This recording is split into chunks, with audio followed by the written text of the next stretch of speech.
Our speakers this afternoon is Dr. QS Stanley Murage and also QS George Ndungu, who is coming all the way from Lusaka, Zambia, and also Joseph Olusegun Ajanlekoko, is a QS from all the way from Nigeria, plus Madam Wanjiku Manyara, who have all logged in, and I believe they have they are all set. They are ready to kick off. The first thing I want to do is that I want to invite the President of Architectural Association of Kenya to welcome us officially, given that this is her domain, this is her work, and we work under her. So, Madam President, please, if you can come in and give us a short introduction and plus welcome to this webinar. Madam Mugure. Okay, thank you very much, QS Fellow Aluvala, for those introductory remarks. For me, it's just to appreciate the Quantity Surveyors chapter for putting together this event. I think the topic is very pertinent. I think built environment professionals are looking for opportunities outside of the normal. And I think it's important we speak about what opportunities are available, particularly in the energy sector, and I'm happy that that topic is being covered here today. I want to appreciate all the panelists who are here today as well for taking your time to be part of this conversation. And for the members who have logged in to keep on being involved with AAK sessions and AAK webinars, please do give us feedback, questions as we proceed along the way in the chat.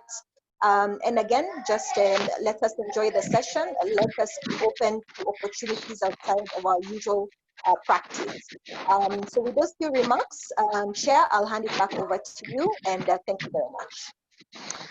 Asante sana, Madam President. You are welcome. And without much ado, I want us to kick off our first speaker, panelist. It will be Dr. QS Stanley Murage. Let me just give introduction of Murage. He has been around for quite some time, for a very long time, and as such, he has gone through very many things and a wealth of experience. So we really look forward to tapping in this. Murage graduated from the University of Nairobi in 1974 with a BA Building Economics degree. He also has Master's MSc in Engineering Project Management, University of Aberdeen, Scotland. He has another MSc Information Technology and Computer Science. He also has a PhD in Applied Computer Science in Business, that is from North Central University, Arizona. He has got Masters in Law, University of South Wales in Cardiff. He's registered quantity surveyor with the Board of Registration of Architects and Quantity Surveyors, that is in Kenya. Registered member of the Chartered Institute of Arbitrators. He is also registered member, Surveyors Institute of Zambia. He is also admitted fellow of Architectural Association of Kenya, admitted member of Project Management Institute, that is in USA, and admitted fellow Institute of Quantity Surveyors of Kenya, is admitted member Institute of Electrical and Electronic Engineers, Engineering Management and Computer Society chapter. He's also director at Armstrong and Duncan. He has got several awards that have is to his credit. In 1996, he was awarded the Presidential Award of the Elders of Burning Spear in recognition of public service rendered as a permanent secretary in the government of the Republic of Kenya. In 1996, he was awarded the World Bank Group 1996 Award for Excellence on the Kenya Airways Privatization Initiative by President of the World Bank, that's James Wolfson. In 2005, he was awarded Presidential Award of Chief of Burning Spear, that is CBS, by His Excellency the President in recognition of services rendered as advisor on policy strategy. There are so many other things, but let me stop there. Let me invite QS Dr. Murage to give us his paper, and we'll be looking at how he got into geothermal info networks, so that we can be able to know how things are, how easy is it, how special, if there is any special training for those people in the built environment, given that the first degree was quantity surveying, how he managed to diverse into this one and how it has gone. Daktari, please come in and let us learn from you. Karibu.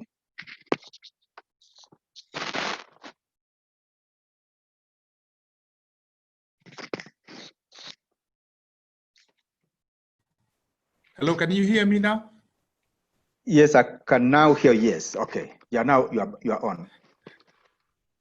Yeah, thank you very much, QS Alvara, for the introduction. And I'll go straight to I hope these are short remarks and I hope that they'll be helpful. Dr. Murage, if I can just let me just probably something I forgot.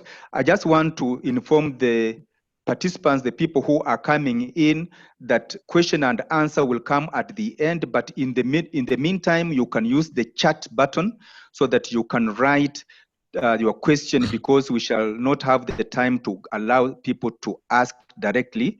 And when you write your question, please say, my name is this, and I'm directing my question to so and so, and then you ask your question so that the question will be clear and will be visible.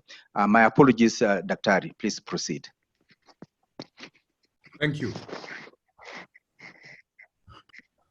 I have done a short 6-slide presentation, which I'll try and upload.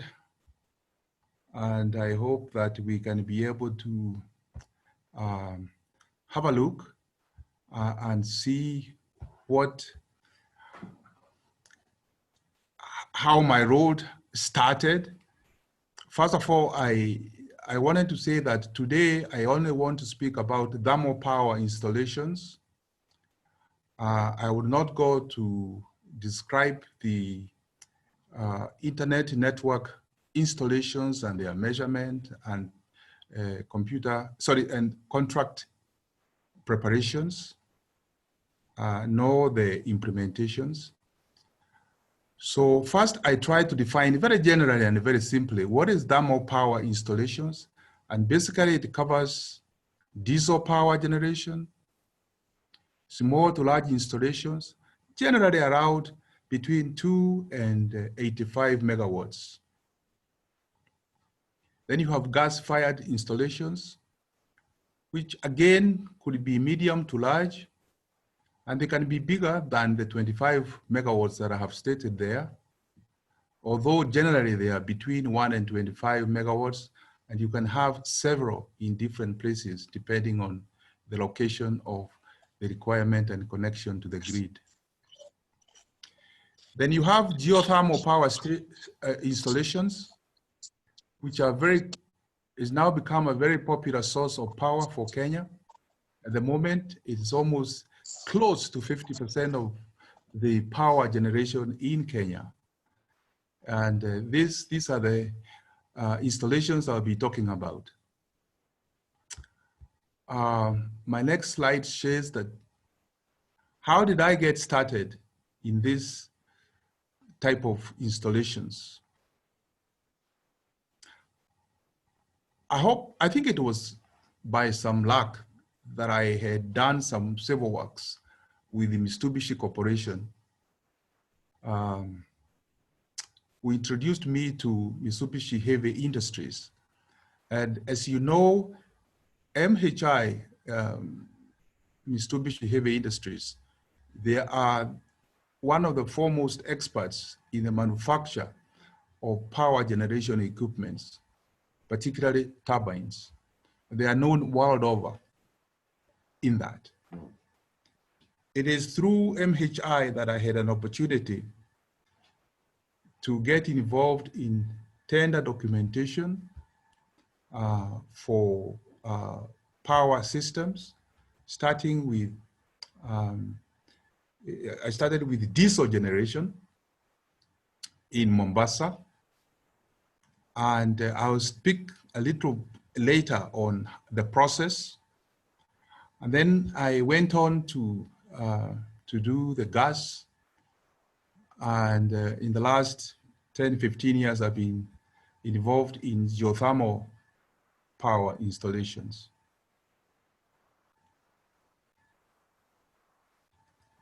Are we okay so far? Hello? Sorry, your slide is not showing on our screen. It is not showing. No, we are not seeing your slide as so. Oh, okay. Let me try and upload it on the chat. Yes, so that at least we can the people can see what you are saying. Can you see it now? Probably go to the bottom of the screen and share screen. That's what I'm doing. Okay. Let me see whether it uploads now. Can you see it now? Yes. Yes.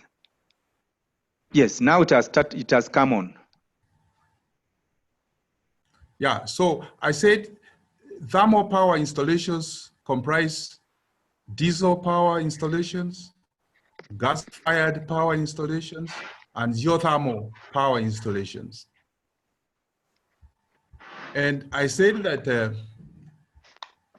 it was by sheer luck or coincidence that I had done some work with the Mitsubishi Corporation, who introduced me to Mitsubishi Heavy Industries, who are the experts, one of the foremost experts in the manufacture of these power generation equipment, particularly turbines. And it is through MHI that I had the opportunity to begin on power installations by getting involved in the design and tender documentation and the implementation of diesel generation power stations.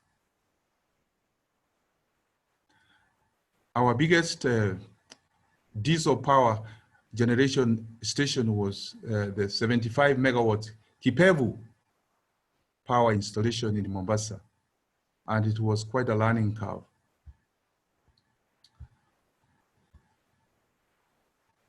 How do these systems work?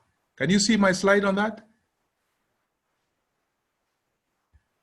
Yes, yes, your slide is there. Yeah.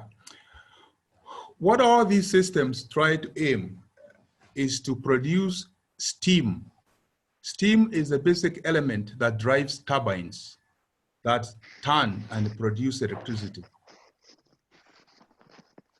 And they actually, although it can be gas or it can be diesel or geothermal, the whole aim is to make sure that you produce steam using those methods. And that steam is channeled such that it drives the turbines, and those turbines produce electricity. Each one of them has got its own complexities, the simplest being diesel power systems, because they come in standard units, depending on the output required. The same thing with the gas power installation systems. But you have to provide for preliminary civil works. And these preliminary civil works is usually measured very traditionally, as QSs are quite familiar with. Then you have the final phase where you install the actual equipment, and you then are able to do the testing together with the engineers.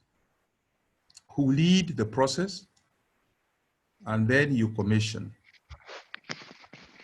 I think it might be good that I just leave the system in that state. We can get into details maybe when there's a question and answer opportunity, but that is how those systems work. So what does a QS do with these installations? Typically, as in the normal building and civil works, a QS supports in tender documentation during the pre-contract stage through measurement. Then they measure variations during the contract, and they prepare a variation account in a traditional manner. Only that you might use the civil engineering SMM, or you might use our traditional SMM that you are familiar with. As I said a little earlier, each system is slightly different, and the preliminary civil works are also slightly different. But they all comprise preparing the ground where the plant will be. The most complicated, of course, is geothermal, because the preliminary works include the sinking of steam boreholes, which are very expensive, and the installation of steam heads, which are fairly complicated. And these ones, actually, although they sound so complicated, they are proprietary materials. So we do hardly any measurement because they tell you the output. And from that point on, what we measure is the piping that collects the steam in the steam field from one steam head to another until you end up in the actual power installation site. So you measure traditionally. The extra measurements that you do are in the superstructure. For simple diesel or gas installations, you have traditionally structural steel frameworks that have a roof covering. Could be very different shape, but usually with a lot of side airing. And you measure those in the traditional manner, the way we measure structural steel. And then, of course, the big part is to measure the services. And the services could be either on the ground slab, which could be sunk, or the services, you could have additional services through some, either when they are hung from the roof, and you have a service tray that goes along the building, delivering the different services. And those you actually measure very, very traditionally. You then do any variation account depending on what changes that occur during construction. And you prepare the normal variation account and come up with a statement of final account. There are different buildings for different installations. Diesel and gas are very simplistic. But for geothermal, you have huge civil installations, including a steam cooling tower or towers, depending on how much of the steam is being cooled. And then you have some treatments to remove the impurities from the steam. And then you have almost pure steam driving the turbine. So everything ends up in driving the turbine. The turbines and the production of the electricity is with the electromechanical engineers, but we hardly do anything on that except to supply services and to offer service connections through the substation. And the substation, you measure the civil works, yeah, in the traditional manner. And so that is how a QS gets involved. You can still hear me? Very much so, yes. Quickly, you asked us to comment, does one need some specialist training?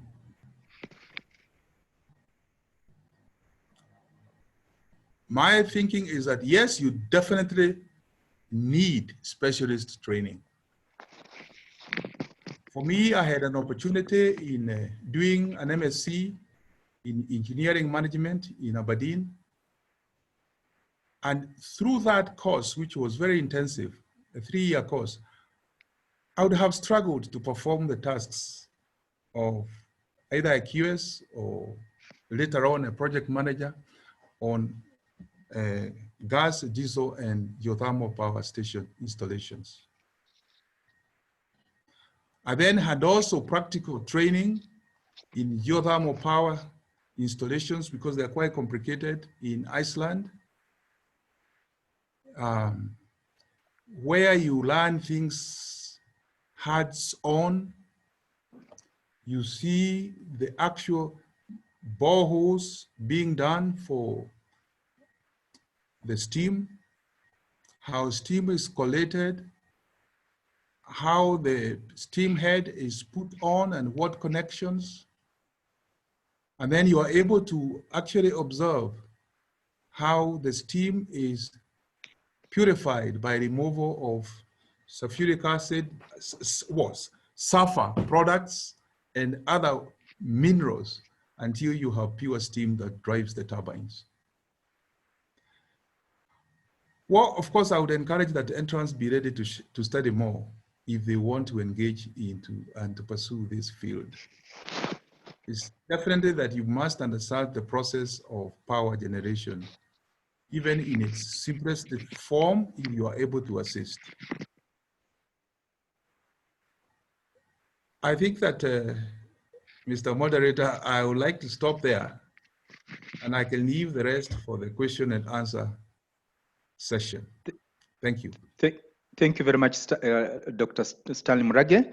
I think let's continue to engage our panelists using the chat, whereby if you have a question, please type the question so that at least you mention your name and you also say to who the question is being directed to.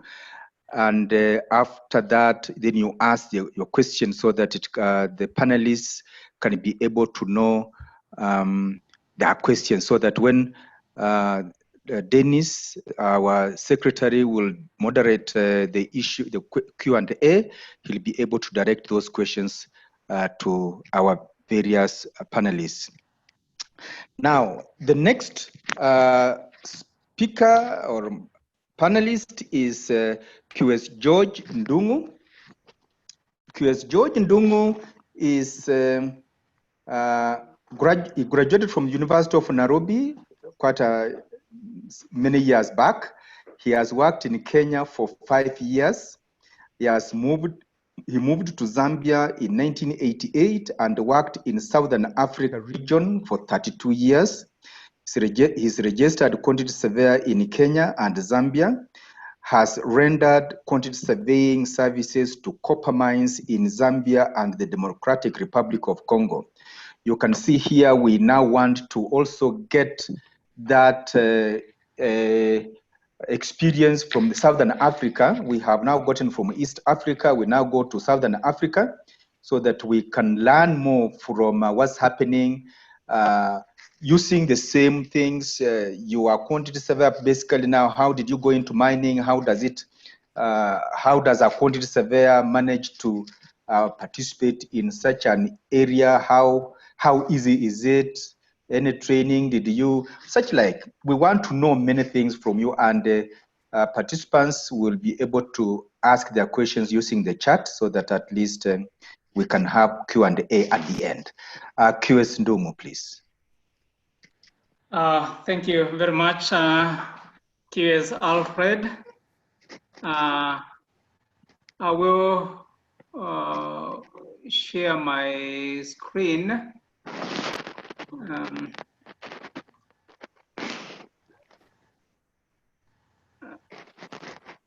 Just a moment.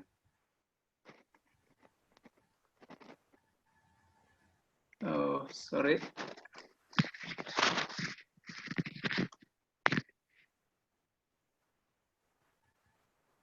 Okay, there we are. Okay. Thank you, and I'm glad to be involved in this opportunity to be able to share my experience in getting involved in the mining industry in Southern Africa as a quantity surveyor. As QS Alfred has mentioned, I moved from Kenya to Zambia in 1988. I'm a partner in Adam Hood Consulting based in Lusaka, Zambia. And this is part of Armstrong and Duncan, Kenya, which many of you may know. I would like to acknowledge Dr. Stanley Murage, who is part of this panel, and the speaker who came before me. He is my senior partner and my mentor, and he engineered my move to Zambia.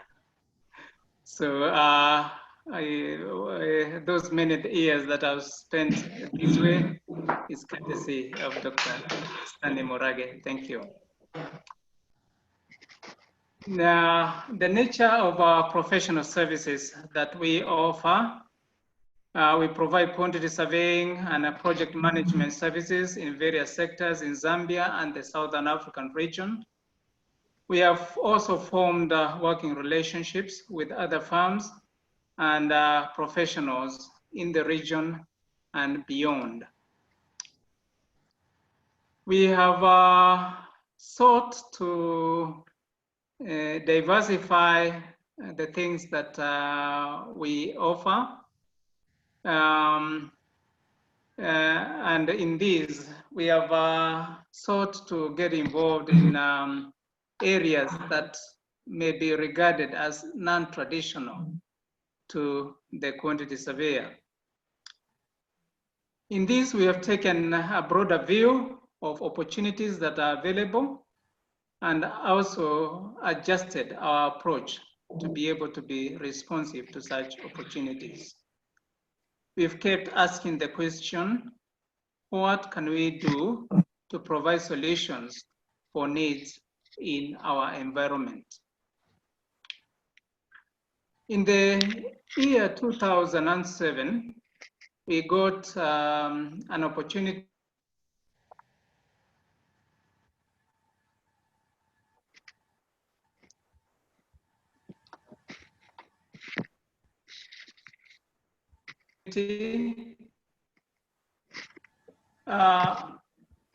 this involved doing some work, some measurement work in a copper mine located in a place called Kolwezi in the Democratic Republic of Congo.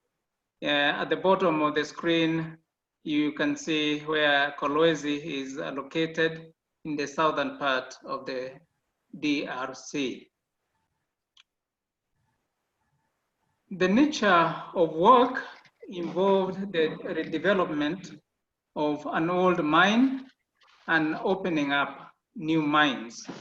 And this was for a client who is which is the biggest, I would say one of the biggest mining enterprises in the world. Our work involved civil and structural works, that's measurement of civil and structural works, including a lot of excavation, structural structures and buildings, and the normal kind of structural works that we encounter as quantity surveyors from day to day.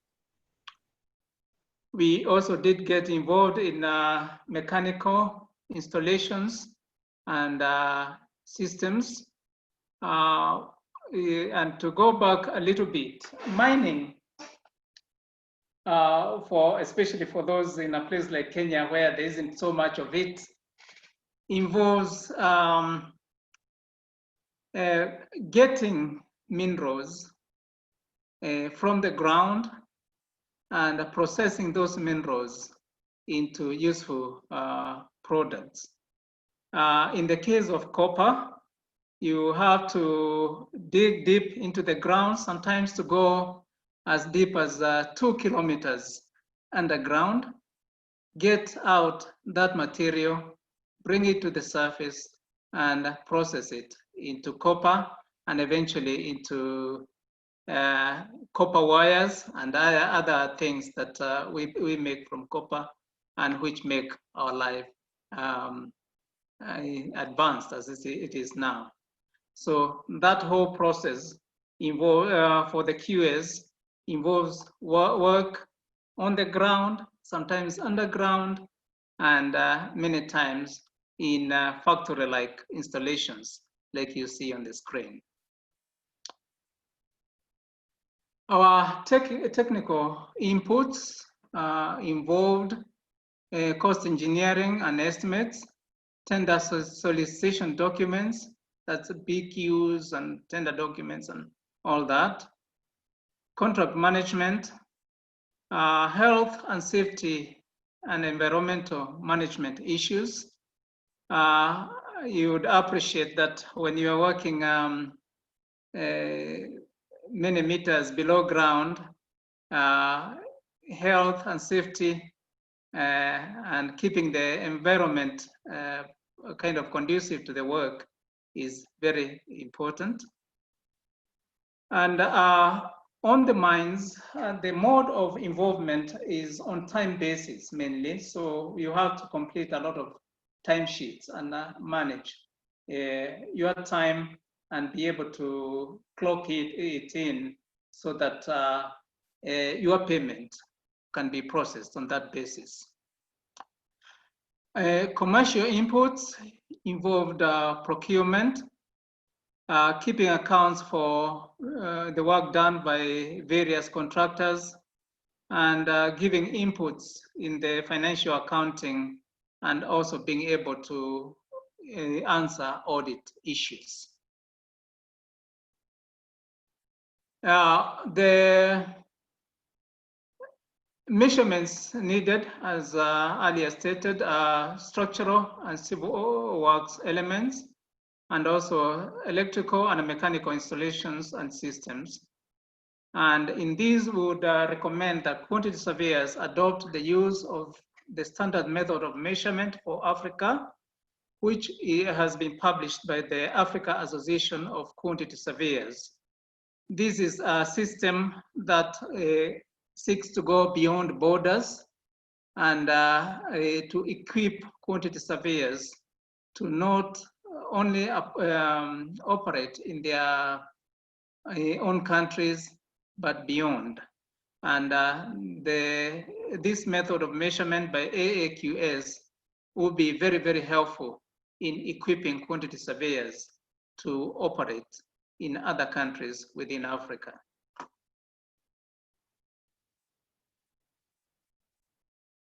Now, from the experience that we gained in the DRC, we've had other opportunities come our way, especially in copper mines within Zambia. Zambia is a major copper mining country. In Africa, it is only second to the DRC, and it's number 3 in the world after Chile and DRC. So there are opportunities in this field in Zambia. Now, I have to say that in the past, these opportunities have mainly been occupied or exploited by mainly people from South Africa. And that is because they are the ones who have had mining experience. And we, as quantity surveyors in the rest of Africa, would do well to ourselves to seek these opportunities, learn from them, and do the work and benefit from these opportunities. We've also had opportunities for CPD, that's continued professional development, and training in the mining sector. We see new horizons in these. We feel well placed to seek opportunities, not just in copper, but also in iron ore and manganese mines, which, well, there are quite a number opening up in Zambia, and those who present opportunities indeed for quantity surveyors. We've also had the opportunity to learn not just to measure the traditional quantity surveying elements or things, but also to learn to deal with installations for industrial value addition. Was it easy? Well, no, it wasn't, but it was doable. One has to learn new methods and systems, adapt to working in new environments, make decisions quickly, and be able to take risks to be involved in new areas. The training needs, one has to read widely, seek to understand technical systems, be ready for on-the-job training, and learn computer-based methods and packages. In these, we would highly recommend that quantity surveyors familiarize themselves with something like BIM, which is, well, in the future, should be a must-have thing for every professional.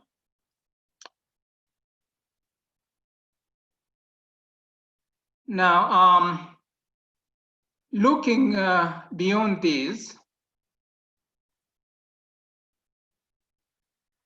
I would recommend that as quantity surveyors, we need to look beyond traditional jobs, get involved in internet platforms, things like platforms like LinkedIn, where you put your CVs and that kind of thing. Build relationships beyond our borders, and seek to venture beyond our comfort zones. That's where opportunities will be found. And remember, you can do more. There's more that can be done beyond the normal and the standard quantity surveying things that we are used to. Thank you. Thank you very much, QS Ndungu. That is quite something that now that we have got minerals being found here, I'm sure those in the built environment can venture. They will not fear, because these areas where people fear and they don't want the locals to go in, they want to look for foreigners to come. But that it looks very encouraging that we can be able to venture into this.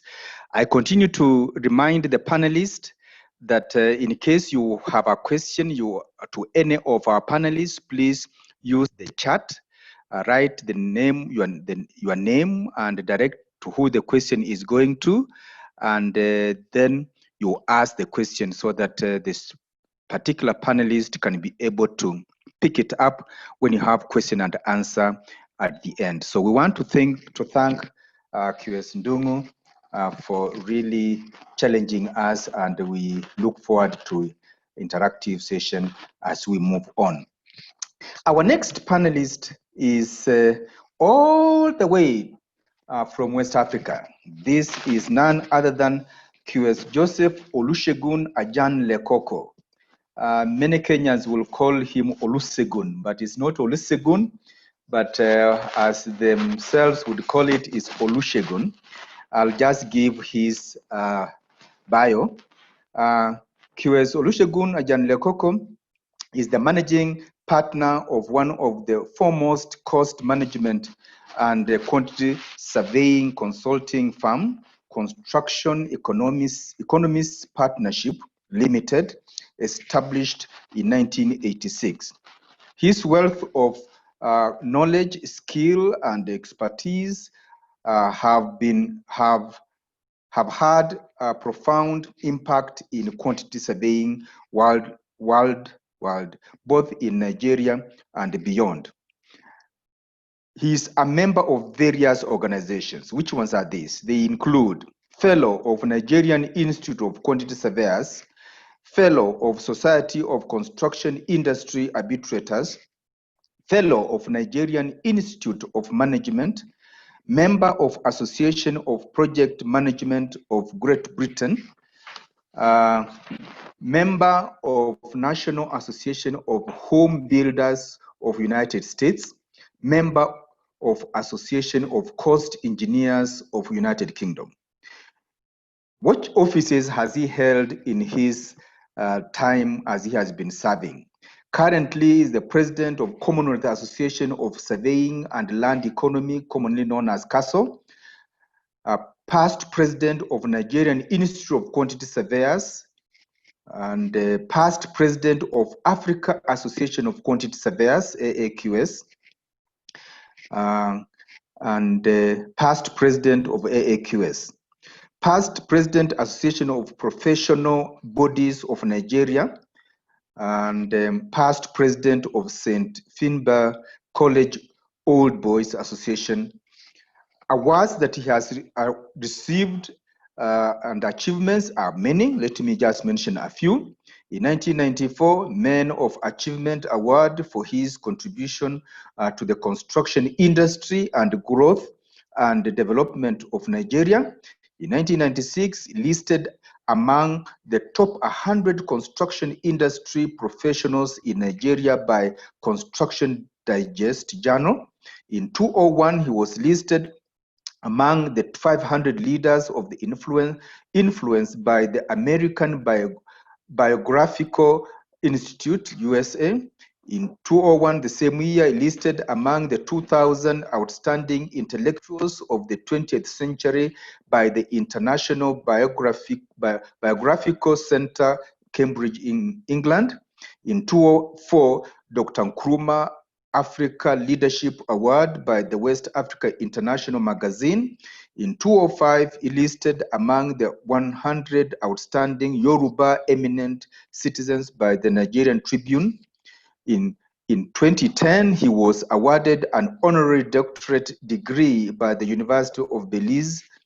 He was a co-author of the first construction cost information book called Construction Price Book in 1992, an award as the icon of societal transformational and outstanding leadership award by the National Association of Nigeria Students in February 2016, and also Merit Award by the AAQS in acknowledgement of his distinguished service to the quantity surveying profession in Africa, in Kampala, in Uganda, in the year 2017.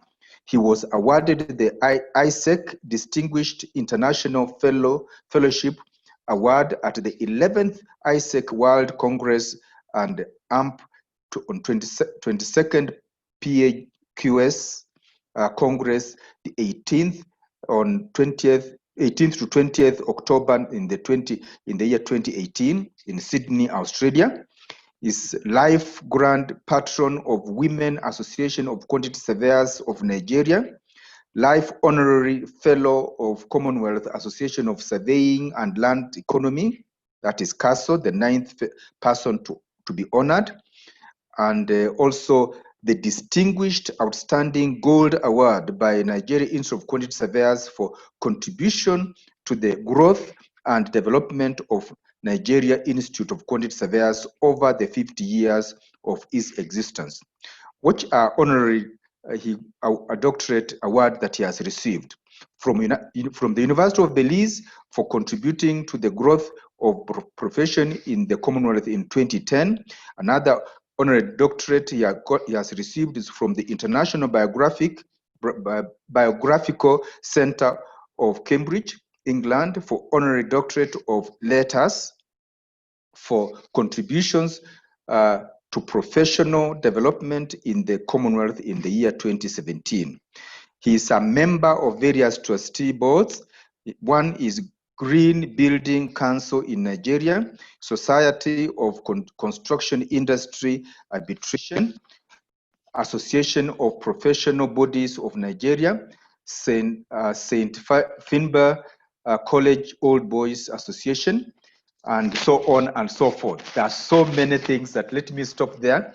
Let me give QS Joseph Olusegun Ajanlekoko to give us his presentation. Ajanlekoko, please. Thank you, Alfred. Hello, ladies and gentlemen. Jambo. Sijambo. My presence here today is not to give a talk about the usual QS services peculiar to the building industry, but more in a relatively uncharted and unpopular area, the oil and gas. I will first of all state categorically that quantity surveyors have a role to play in this sector. QS participation in oil and gas is at 3 levels, in the namely building, civil, and heavy engineering. Building you are all familiar with, but today I will concentrate on the involvement in the specialized area, the oil and gas. The role that QS plays is in the evaluation of both physical quantities and risk assessments in the petroleum industry. And from the outset, this is an essential part of the process of the petroleum industry. Basically, I can say there are 12 roles that we play here. One is to do the QS supports technical engineering teams with project requirements. QS support and prepare bills of quantities from drawings and specifications, and I'll talk about that more extensively. QS maintains records and track BQ and other measurements according to the approved technical drawings. QS checks, verifies, and maintains records of build/site measurements. QS maintains accurate records to help resolve contractual conflicts that may occur on the project. QS solves disputed claims with specialist subcontractors, and there are many in this sector. The QS support the tender and bid process with its expertise. There are various technical terms for bidding in this sector. Again, I'll mention a few later. The QS also identifies and analyzes the commercial risk of a project. This is an area that we don't do often in building. Then it prepares a detailed site progress report. This is very comprehensive, very comprehensive. And these days, it might involve the use of drones. QS prepares offshore site visits to check on work progress and evaluation. I said offshore site visit, and I'll tell you how this is carried out. Then QS interprets and monitor health, safety, and environment legislative requirements, just like George has mentioned. We also inspect services to verify both quantity and quality of oil shipments. This is an area that is very sensitive, and I will speak about it. The participation in BQ is made essentially through the standard method of measurements. And there are 3 that are used in this sector. You have the standard method of measurement of civil, which is CSMM3. You have the standard method of measurement of industrial engineering construction, which is called in acronym SMM-IEC, or building of the standard method of industrial building and engineering standard method of measurement, which is called BESMM3. We also have the AAQS BSMM, which again George has inferred to, which again I think supports quant surveyors in Africa in the measurement of this specialized industry. What we do, and I have highlighted a drawing. I don't know whether you guys can see it. I've sent it to the host to showcase to everybody. But costing of the oil and gas project presents great opportunities for the quant surveying consultants, as is the case in advanced countries. Aside from cost estimate and cost plan, cost control and management is a critical competence that the quant surveyors are called upon to undertake to ensure that the integrity of planned projects, costs are sustained within the continuum of project delivery amidst several construction risks that tends to steer projects towards cost overrun. Estimating cost of process projects in oil and gas are done using techniques ranging from conceptual, what we call approximate stoic methods, to determine detailed or definitive methods. The quality stroke accuracy of the estimate and measurement is determined by the level of skill that the QS possesses. And these skills are not usually common in the building industry. So for us as a QS who wants to venture into oil and gas, you need to familiarize yourself with the method of measurement of heavy engineering. And the accuracy of the estimate depends upon other factors on the estimator's knowledge and skill and quality, integrity of information, and there are a lot of information upon which the estimate was based. In the petroleum refining, it begins with distillation and fractionalization of crude oils into separate hydrocarbon groups. The resultant products are directly related to the characteristics of the crude being processed. And because we worked in the refinery, the most distillation products are further converted into more usable products by changing the size and structure of the hydrocarbon molecules through cracking, reforming, and other conversion processes.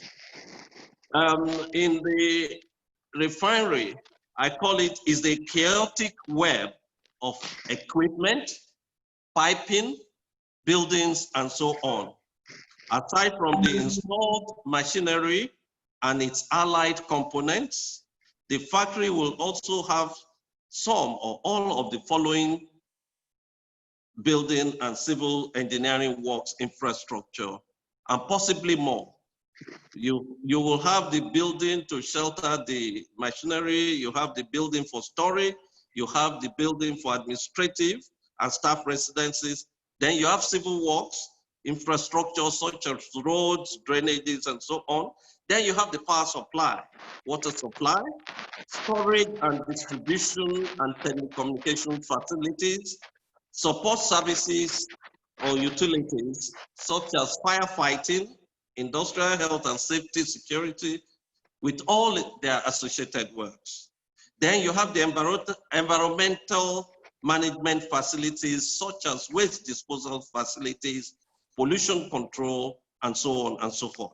I have put a drawing there, which unfortunately maybe cannot be seen, but it shows what the process is, the 4-area concept of refinery, which you have to be involved in. And the refineries have 4 main areas. You call the first one process area or battery limit. Then you have the storage and handling facilities for raw materials and finished products. Then you have the utilities such as steam, gas, air, refrigeration, electric, water, sewers, effluent treatment system. And you then have services such as lab, offices, shops, roads, and railways sometimes that will do the transportation of the refined products. Like I said, the standard method of measurement used are 3, the CSMM3, the BSMM3, or the SMM-IECE. Now I come to what I called why the oil industry is reluctant to hire the services of QSs. The old cliche, in quote, he expected us to hire his services and show him what to do, in quote. Business in the oil industry does not work like that, particularly when you are dealing with high costs. The reason is that there is a large volume and significant money involved. For example, let me give you an example. A 1% error on a VLCC. VLCC is an acronym for super tankers with 3 million barrels of oil, of crude oil, is worth over $1 million. 1% error is worth over $1 million in a VLCC. There are various tankers used in shipping crude oil away, but the VLCC is the most common one. It's one of the largest single ones. So the industry is wary of QS that is unproven and does not have the requisite expertise, technically capable, and does not have a reputation with good track record in oil and gas. And that's why so many QSs are excluded from this specialized industry. What certification do you need to become marketable in petroleum industry? I have said you will need to go for an auditing course, possibly short courses specific to auditing oil and gas projects and leadership training.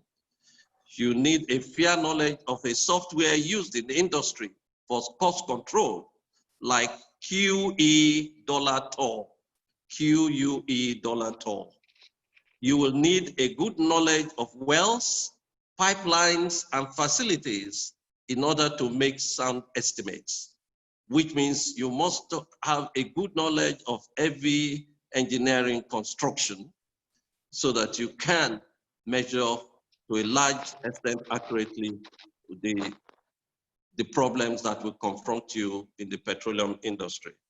You will also need to understand the language and terminologies of the industry.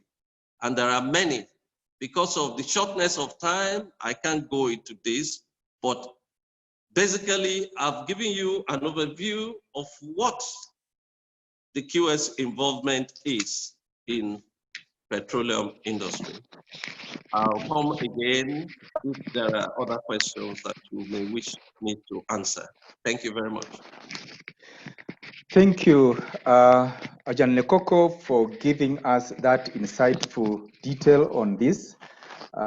It looks quite complex, and since you are curious and you have done them, I'm sure now other members of the built environment can also venture into it and participate in this. I want to continue to remind the participants, please send in your questions.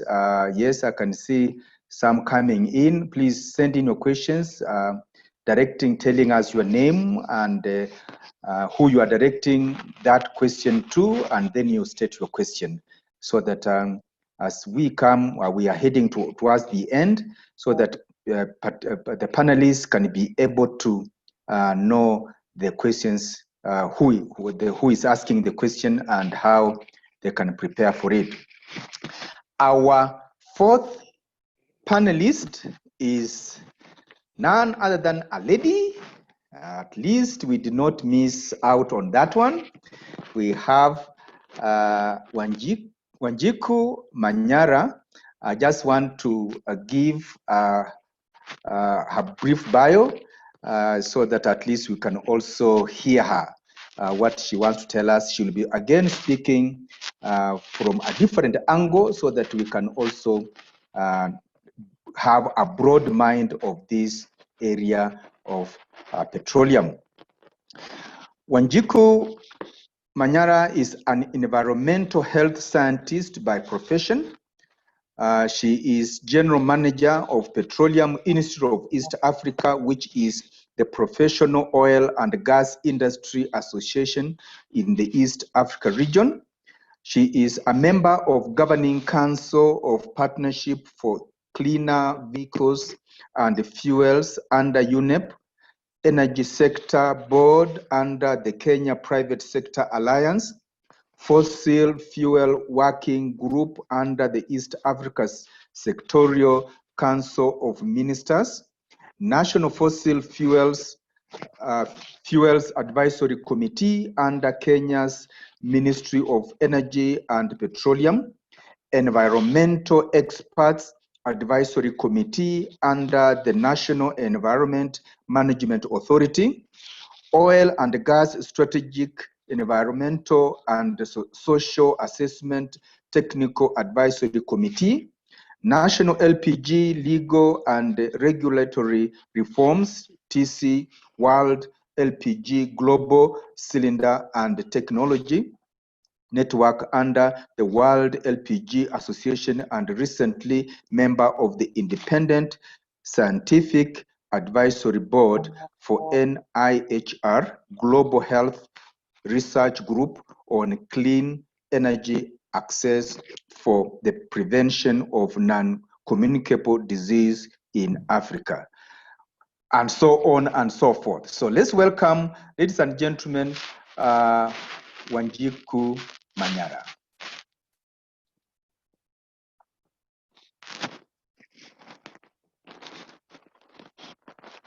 Wanjiku, are you there?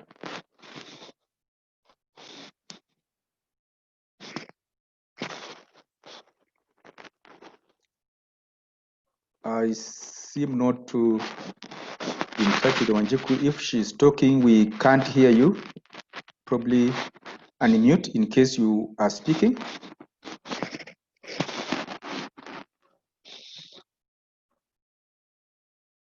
As we try to connect with Wanjiku, participants, please continue sending your questions. I can see quite a number coming in. Please continue to send your questions, stating who is sending it and to who the question is going to, so that at least the panelists will be able to pick their, you can be able to start thinking through the question you have sent, either to Dr. Murage or QS George Ndungu or Joseph Olusegun and Lekoko. On, as you have seen, they have just said, they have given an overview. So when in case something was not clear, this is the time for you to ask for clarification. Probably then they can touch on the other area that they were not able to touch to. Wanjiku, can you hear me?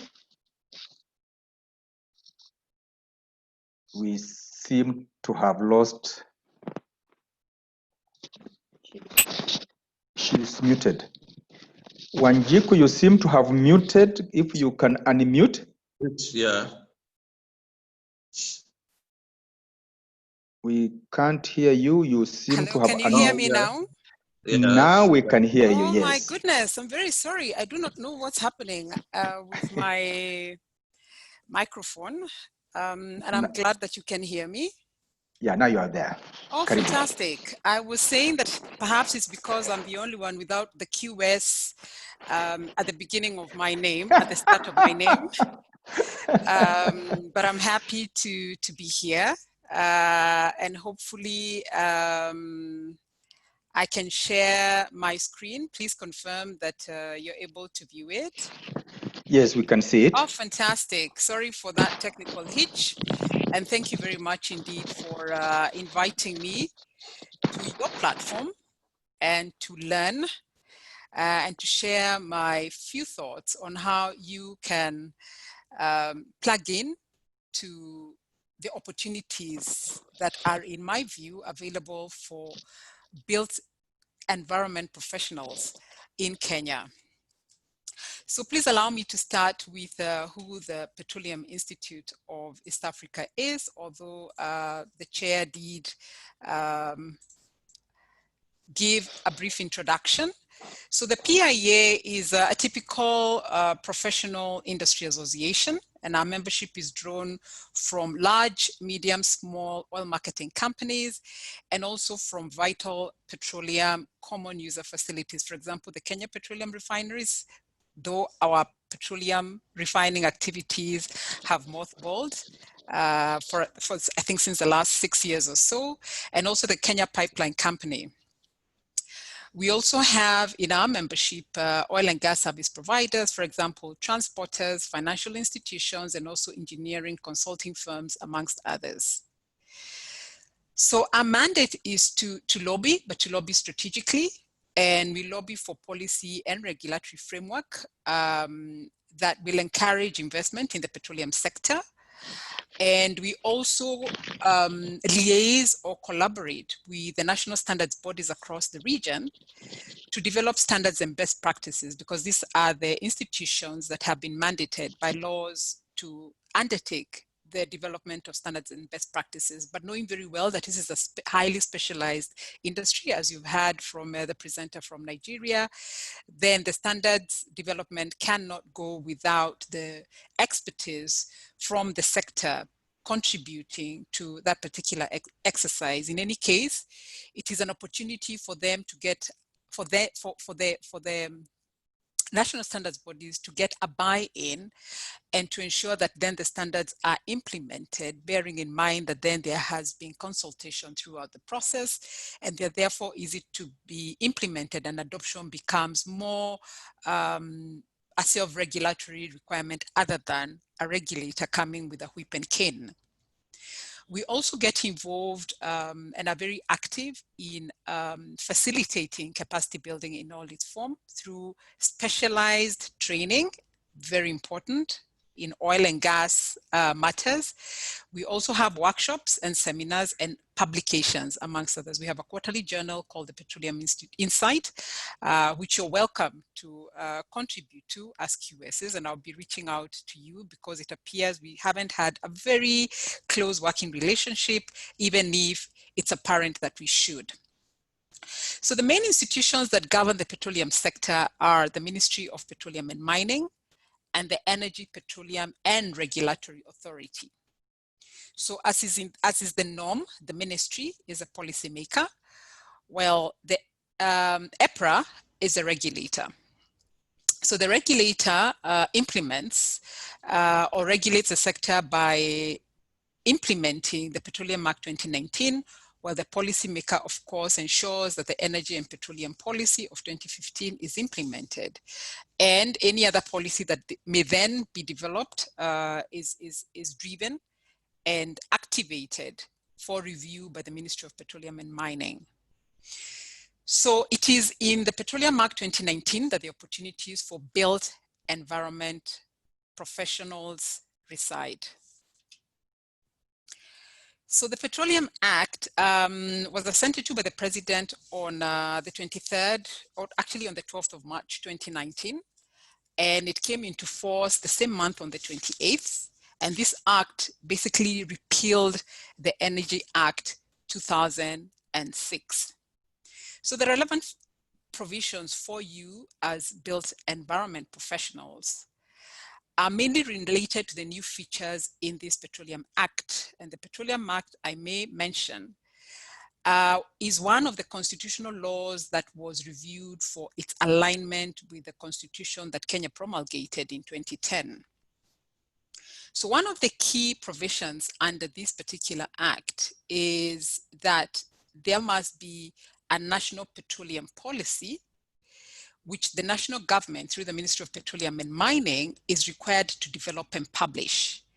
And apart from publishing it, it's also supposed to be implemented fully to meet the purpose for which it has been developed, which is to enable the very government to meet its constitutional obligation of providing affordable petroleum and petroleum products to all Kenyans. So this policy is required to be reviewed once in every 5 years. It shows you it is a policy that then is aligned to the developments of the dynamism in the sector, both in terms of how the value chain then changes, as we have seen with COVID-19, or is impacted upon, and also the technological advancements and standards that may accrue from, again, the developments and the dynamism of the sector, and even just the demands and the new innovations around oil and gas. The CS is supposed to ensure that there is a relevant stakeholder participation, and this is a regulatory requirement. I'm actually not reading it from anywhere else or getting it from anywhere else. It's actually entrenched in the Act. And the stakeholders must participate effectively in making the policy. And I think this is a good opportunity. I'm echoing. Am I all right? Am I audible? Yes, you are. We can hear you. Yes. Thank you. This is a very good opportunity for the built environment professionals to start participating when this does happen, the review of the policy, so that then your interests that may be unique can be taken into consideration, and also so that you know exactly which direction the government is taking in terms of the policy around oil and gas. And then you can proactively get your members to plug into the opportunities that may be provided for within the policy. The other thing about the policy is that within the 3 months after the end of each financial year, the Cabinet Secretary is supposed to publish a report on its implementation, which tells you that this is not just a good policy to have, but a policy that must be implemented, and that there is auditing to ensure that the same happens. And the implementation of the status of the policy is supposed to not only be published in the Ministry of Petroleum and Mining's website, but also in at least 2 newspapers with national circulation. So again, you see accountability in terms of implementation is an area that you should pay attention to, so that then as a professional industry association for built environment, you can add value and ensure that there is ongoing progress with regard to the oil and gas sector. The other feature or relevant provision for this platform is the fact that the national government is required to develop, publish, and review a national petroleum strategic plan. This is a departure from the previous act, the Energy Act of 2006. And as is the norm, the plan is drawn from the petroleum policy. And the plan is supposed to get the Cabinet Secretary then in implementing the petroleum policy. So the content of the strategic plan and the related timelines for its preparation are required to be prescribed in regulations approved by the Cabinet Secretary, and all this is in the law.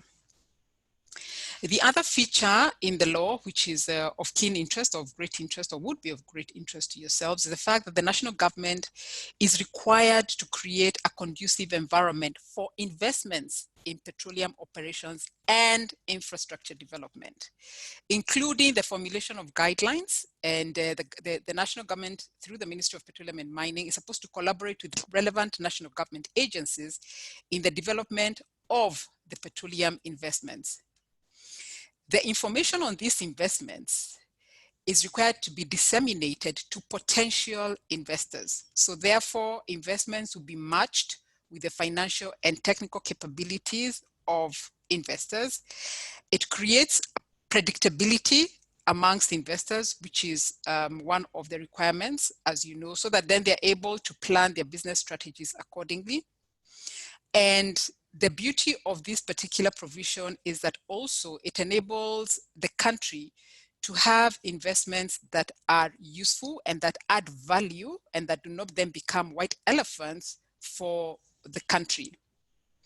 One of the areas that you may want to pay attention to that is ongoing with regard to this particular proviso is the fact that currently there is what is known as a Kenyan National Petroleum Master Plan study that is ongoing, and it is meant to support this particular proviso.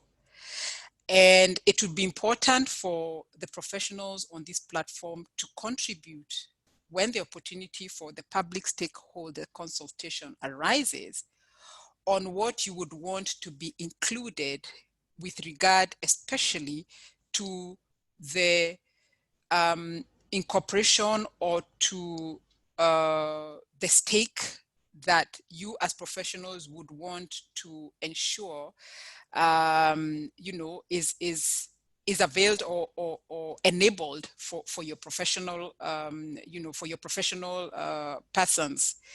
So the Kenya National Petroleum Master Plan is going to come up with like a template for which investments are required, where they're required, when they're required, and even the sizing of these investments. And then it will give an opportunity for government to then be able to incentivize private sector to put in this kind of infrastructure, or even private sector entities such as professional industry associations can then lobby for incentives to be advanced so that then investments take place within the country and professionals such as yourselves are able to benefit either from employment or from provision of services and professional guidance. So the other regulatory requirements that are relevant for yourselves is a requirement for persons who are undertaking any investments to acquire construction permits from the Energy and Petroleum Regulatory Authority. So in order for any investor to construct pipelines, refineries, bulk storage facilities, retail service stations, centralized gas reticulation systems, or even the designated petroleum tanker parking, they are required to get construction permits. And this you will find in Section 86 of the Petroleum Act, and I would encourage the BP to familiarize yourselves with this act now that there is an interest in your participation in this sector. So I think that your obligations would then be, and your involvement would then be to ensure that you carry out the due diligence on this particular activity when our industry reaches out to yourselves to ensure that all the conditions that have been given by the regulator for the acquisition of these construction permits are adhered to. This is where your professionalism, I think, kicks in, and this is where the opportunities for you reside. And these conditions include that there needs to be proper zoning of these facilities. The environmental impact assessment study report meets the required regulatory requirements, and that there is, all the HSC or health, safety, and environment requirements incorporated into the project or the project design, etc., etc. And I think one of the areas that professionals in your field should do with such projects is to ensure that when you're overseeing or doing any QS work with regard to this particular project, is that the projects should be commissioned with ease, they should be operated with ease, they should be maintained with ease, because you can't have a facility that is unmaintainable, and further that they should be decommissioned with ease. So a lot of your skills and competences should be around appreciating and understanding the kind of conditions that are extended to an applicant for a license in any of the facilities that then require construction. The other opportunities that we see in terms of the profession would be around the emerging innovations and the issues that have especially come out of this particular pandemic. And one of the areas that you may want to pay attention to has to do with the fact that the oil industry is very traditionally renowned for its adherence to what we call the HSE, or Health, Safety and Environment. And one of the areas that I know companies are now working very hard to comply with is to ensure that there is compliance with infectious disease mitigation in the working environment, and more so with regard to physical distancing. The other one that we see as an emerging innovation is related to the law enabling or providing for the piping of gas into houses, as opposed to customers using their gas through the conventional way, which is through the cylinder. We now have a provision for reticulated LPG. And I think it's important that then you, as built environment professionals, familiarize yourself on what this means, and the fact that it's going to be metered, and also the fact that LPG will be supplied in the households using this new innovation. So matters, of course, of safety, matters of health, and matters of environment as well kick in. In terms of the way the world is developing, and with all this talk about climate change and compliance with the Sustainable Development Goals, it is not a secret that renewable energy integration into the conventional petroleum energy facilities is beginning to be a very big reality and a big conversation. So there has been advancement in this area with regard to electric cars, which are already in the country. And instead of the innovators of the electric cars looking for other facilities where customers can charge their batteries, what other way to do it other than to use the already existing infrastructure, which is at the service station forecourt, or what we call the petrol stations. So it then means that the opportunities here is that this particular customer location for recharge or charging of batteries will certainly need to be redesigned for adjusting or for adjustment for integrating this particular fuel supply within a service station. So there goes another opportunity for you. The other opportunity that we see is that as a professional industry association, I think we need to start having a conversation with yourselves around how you would get yourselves listed as providers for services within our space. And one of the activities that PIA undertakes on behalf of its members is to pre-qualify or to list experts on behalf of its members for ease of reference and to ensure that there is, acquisition of professionals who meet the other regulatory obligations. So for example, if it's an environmental impact assessment expert who wants to carry out environmental impact assessment study reports for a sector, they still need to meet the regulatory requirement of having been registered with NEMA. However, they then need to prove that they have or are qualified as experts undertaking EIA for the oil and gas sector. So we pre-qualify, though members can still use persons who are not pre-qualified, but we make that as a benefit for our members to then have a quick decision made from professionals who have then been sieved and have gone through additional technical interviews within a technical committee in PIA.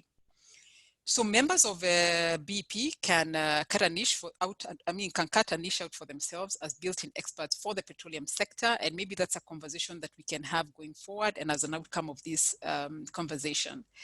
Last but not least, the law, the Petroleum Act, does provide for local content development, and I'm glad that the panelists from Nigeria brought this out. And what the law has done is that it has actually documented for the first time that the first consideration for any service provider will be given to a Kenyan. So, and this even includes the goods that are utilized for any project. The first consideration will be given for goods that are manufactured in Kenya. So qualified and skilled Kenyans are given first consideration with respect to employment in our sector and also with respect to providing services for our sector. So I think that's a plus for Kenya. And additionally, there's adequate provision within the Act that is made for training of Kenyans on the job. So as you know, the oil and gas sector, you know, there are different professionals who work in the sector, but it's a sector where a lot of the expertise is developed on the job. So you can find an accountant who's actually in charge of operations, which is highly technical. But this has been as an accrual of the experience that they have gained from the job. You can find an engineer who's perhaps in charge of human resource, of supply and trading. So what happens is that you gain the experience from the job, but then there is PIA that then offers the skills and competence trainings to ensure that then the relevant competencies are extended to an oil and gas industry practitioner, regardless of their cadre and regardless of which department that they're working in the sector. So I'd like to bring my presentation to a close, and hopefully if there are any questions, I'd be more than happy to take them. Thank you very much. Thank you very much, Wanjiku Manyara, for that wonderful presentation.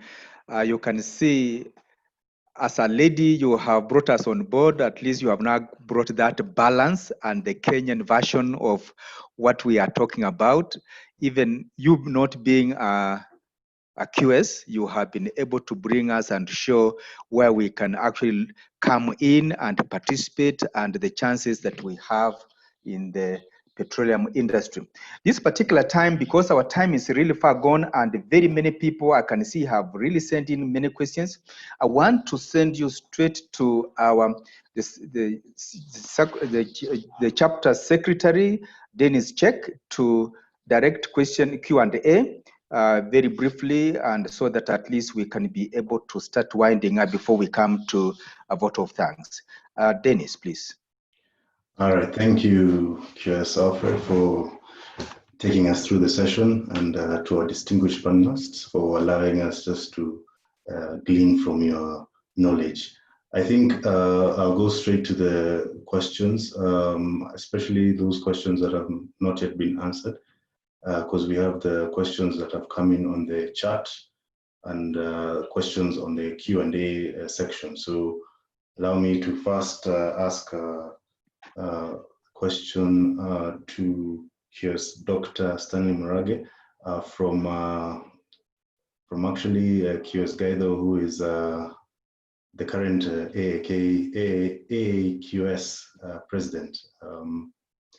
He asks, congratulations on your many achievements, academic and honors. This webinar has been an eye-opener in your areas of specialty. How best would you share this knowledge with more quantity surveyors? Maybe a series of talks. I think this question also ties in with a question that came in from Edwin, who is a graduate QS, who also asked, would you advise on the marketability and availability of opportunities in the gas sector, geothermal sector currently or in the future for the young incoming professionals? I think I'll allow you to just handle those two questions from the chat as we continue.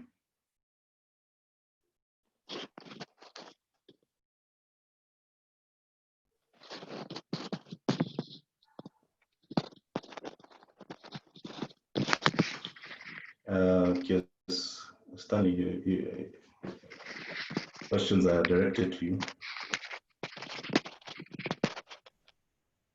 Thank you, QS Dennis. Well, I answered very briefly saying that yes, we can have a series of seminars and workshops where we can exchange ideas and learn from one another. and from many of the other panelists. But I think that is an area we must explore. There was also another question from QS Koigi, who had asked, thank you for your good presentations. What are the essential skills in QSing that help evaluate the associated risk of cost of high value projects in the thermal power, oil and gas industry?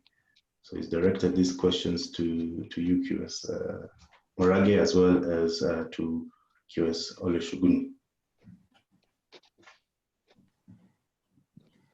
I think that one of the areas I find very helpful to the traditional QS is the ability to do cost estimation and the assessment of the value of the works. To be honest, I think that the biggest limitation is the lack of opportunity. You have the methods and the necessary scope to provide cost construction services, tender documentation services, and even development of value. What we need, perhaps, as the presenter from the Petroleum Institute suggested, is we need to lobby these organizations to see how they have been able to engage. I think that Mr. Olusegun did share how the progress of the interaction in Nigeria has happened. We now need to have an active professional lobby to interact and to see how we can begin to offer these services. I know that it is tough, but we have to do it. We have organizations like the Geothermal company, who, because of its geothermal power being substantively renewable, because every time you get more from the ground, although in 25, 30 years, we are not sure that we shall have the same resource available, the same expertise is actually required and used in both solar and wind power generation. And these are opportunities that are there in Kenya. We need to lobby the organizations so that they can recognize our capabilities.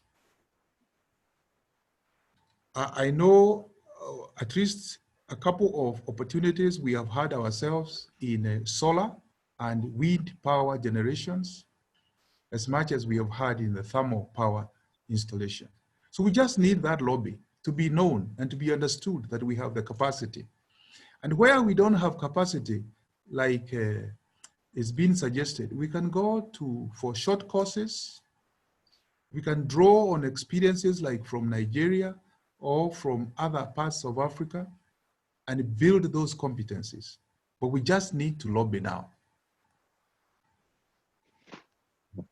Thank you for that answer. If I can add to what QS Dr. Stanley Murage has said, QS, we are very versatile. We are lucky we have the requisite technical competencies for measurement. And in the oil and gas, is the terminologies and the technicalities that we need to know. That's why maybe the curriculum of universities must stress a bit, do a balance between building and heavy engineering. If we do a lot of heavy engineering construction in school, it will help you to be able to gravitate easily to the oil and gas. Because really and truly, the measurement in that sector is simpler than in building. Their standard method of measurement is simpler. It's pipe work and so on and all these things and all omnibus items. Building is more complex, but if we need the technical know-how and to know the softwares that are available for use, maybe you can arrange for a seminar, another one, or a webinar that could bring all the experts in the oil and gas to you so that they can take you through the feature, the process of delivering either refined oil or from extracting crude oil. But we are capable of doing it. All right, thank you very much, QS Olusegun. In fact, the next question is also coming to you from QS Gaido, and he says, thank you for your insights into the oil and gas. Please expound more on the SMM for heavy industries. Is it international or for NIQS? Okay, that's my president, you see. I must pay homage to my president. I can't see his face. David, you are hiding away, but first and foremost, I must say that the SMM that we encourage every QS to use is the AAQS SMM. We've produced one, which is very versatile. It's all embracing.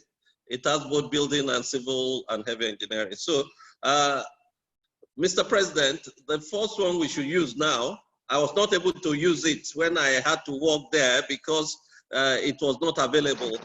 So what I used, or what we used in my practice, was the civil engineering standard method of measurement and the building and industrial engineering standard method of measurement. In Nigeria too, we now have the BSMM along the fashion of AAQS. But on this platform, I want to encourage everyone to tap into the use of the AAQS standard method of measurement. Thank you very much for that answer. We have one question to Njiku from QS Chariot, and he is asking if you can please explain more about BEP. Thank you. Actually, it's Built Environment Professionals. It's yourselves, isn't it? But now that I have the microphone, may I add that there's nothing complex about the oil and gas sector, sincerely speaking.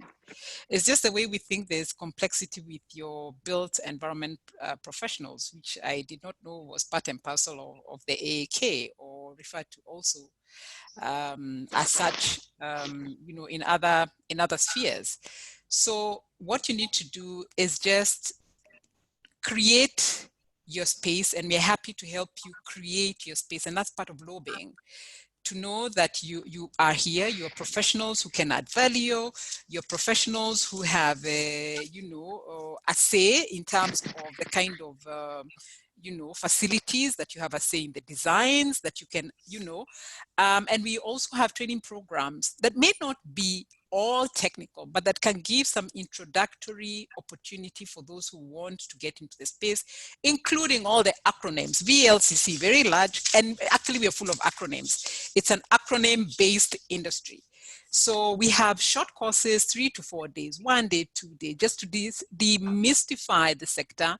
Remember that we also have different segments in the sector. We have upstream, midstream, downstream, but they're not complex. The complexity is when you're sitting outside. Once you get in, then you'll be amazed at the opportunities that are available for your professional, for your kind of profession. Thank you very much.